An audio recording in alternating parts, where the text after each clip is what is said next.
غور طلب ہے۔ نبی پاک علیہ الصلوۃ والسلام نے تمام مکہ والوں کو دعوت حق دی۔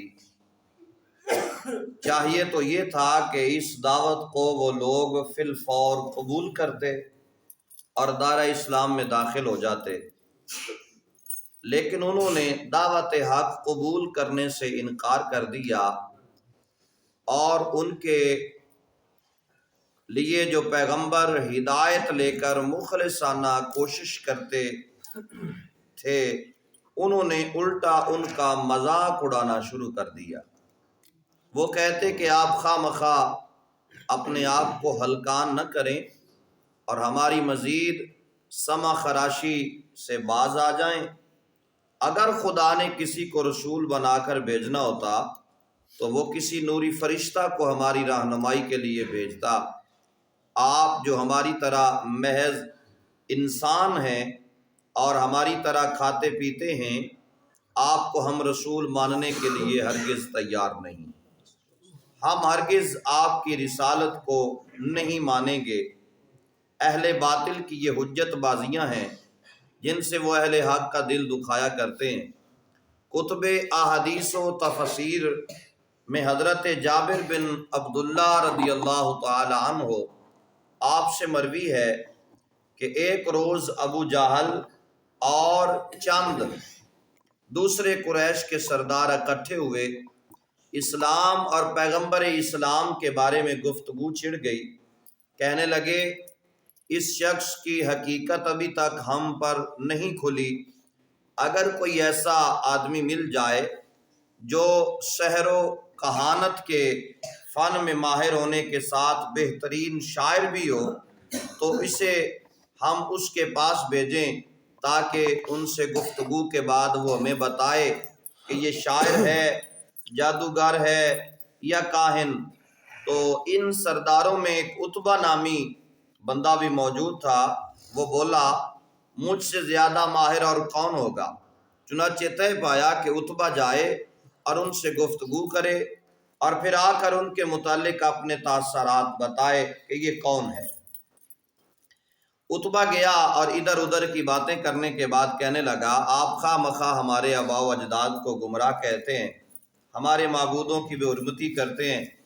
اگر اس تحریک سے آپ کا مقصد حکومت حاصل کرنا ہے تو ہم آج ہی آپ کی بادشاہی کا اعلان کر دیتے ہیں۔ یہ باتیں جو اب آ رہی ہیں نا، یہ بڑی قابل غور ہیں۔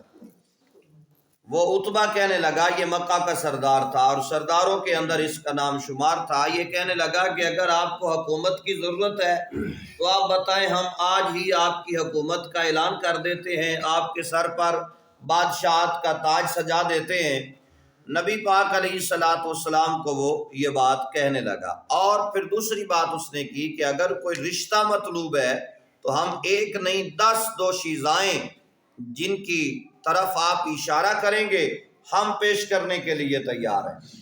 یعنی اگر آپ کو کوئی رشتہ کسی سردار کے گھر سے چاہیے تو وہ بھی ہم دینے کے لیے تیار ہیں، ہمیں اس پر بھی کوئی اعتراض نہیں ہے۔ پھر اس کے بعد وہ کہنے لگا، اور اگر روپیہ بٹورنے کے لیے یہ دھندا شروع کیا ہے تو ہم سونے چاندی کے ڈھیر آپ کے قدموں میں لگا دیں گے جو آپ کی کئی پشتوں تک کے لیے کافی ہوں گے۔ یہ کہہ کر جب وہ خاموش ہوا تو فخر عالم نے پوچھا، اے عتبہ، کچھ اور بھی کہنا چاہتے ہو؟ اس نے کہا، میں جو کہنا چاہتا تھا کہہ دیا۔ اس کے بعد رسول پاک صاحب الاولاق جناب حضرت محمد مصطفیٰ صلی اللہ تعالی علیہ وآلہ وسلم نے سورہ حامیم کی تلاوت شروع کی۔ نبوت کی زبان، رب کریم کا کلام، بلاغت اور نظام تلاوت کر رہی ہے، اور سوزے درد دل سے اور ہمدردی کے جذبات نے اس قرآت کو حد درجہ اثر انگیز بنا دیا۔ عتبہ دم سا دھرے بیٹھا سنتا رہا، گویا اس پر سکتہ کا عالم طاری ہو گیا۔ جب حضور نبی پاک علیہ الصلوۃ والسلام نے یہ قرآن کی آیات بینات تلاوت کی تو وہ تل ملا کر اٹھا اور حضور کے لب مبارک پر ہاتھ رکھ دیے۔ کہنے لگا، میں تمہیں رحم کا واسطہ دیتا ہوں کہ بس کیجئے ورنہ ہم برباد ہو جائیں گے۔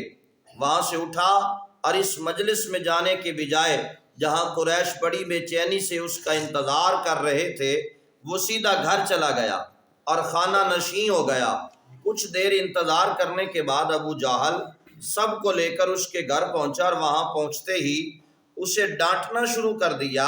عتبہ، معلوم ہوتا ہے کہ تو نے محمد صلی اللہ علیہ وسلم کا دین اختیار کر لیا ہے اور اس کے دسترخوان نے تیرا دل مو لیا ہے۔ اگر تمہارے پاس لذیذ کھانے کے لیے پیسے نہیں تو ہم چندہ جمع کر کے پیش کر دیتے ہیں۔ عتبہ اس طعنہ سے بہت برہم ہوا، لیکن یہ برہمی بھی جہالت کی برہمی تھی۔ کہنے لگا مجھے قسم ہے اس کے بعد میں ان سے بات تک نہ کروں گا، اور اے ابو جہل تم خوب جانتے ہو کہ میں تم سب سے زیادہ دولت مند ہوں۔ بات یہ ہے کہ میں حسب پروگرام ان کے پاس گیا، میں نے کھل کر اس موضوع پر ان سے تبادلہ خیال کیا، لیکن انہوں نے مجھے جو جواب دیا بخدا نہ وہ شاعر ہے، نہ جادوگر ہے، نہ کہانت ہے۔ اس نے سورہ حامیم کی آیات پڑھنی شروع کر دی۔ کہنے لگا جب وہ قرآن پڑھ رہے تھے تو میں نے انہیں رحم کا واسطہ دے کر خاموش ہونے کو کہا اور ان کے لبوں پر ہاتھ رکھ دیا، اور تم خوب جانتے ہو کہ محمد جب گفتگو کرتا ہے تو جھوٹ نہیں بولتا۔ میں ڈر گیا کہ کہیں تم پر عذاب نازل نہ ہو جائے، اس لیے میں وہاں سے دوڑ کر بھاگ کر آ گیا ہوں، اور اس سے معلوم ہوا، پتہ چلا کہ میرے آقا علیہ الصلوۃ والسلام کی عزت کا پرچم مکہ میں بھی بلند تھا، آج بھی بلند ہے اور قیامت کو بھی بلند ہوگا۔